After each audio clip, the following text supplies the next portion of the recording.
காப்பாற்றின தெய்வம். அவர் ரொம்ப நல்லவர்.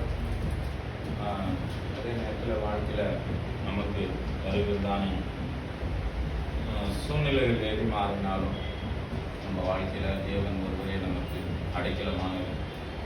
அந்த வானத்தை பார்க்கும்போது அவர் படித்தார் என்று ஞாபகம் வருது. பூமியை பார்க்கும்போது அவர் உருவாக்கினார் என்ற வார்த்தையினால் உண்டாக்கினார் என்ற ஞாபகம் வருது. இதை காட்டிலும் வேற எதையும் நமக்கு பெருசா இல்லை.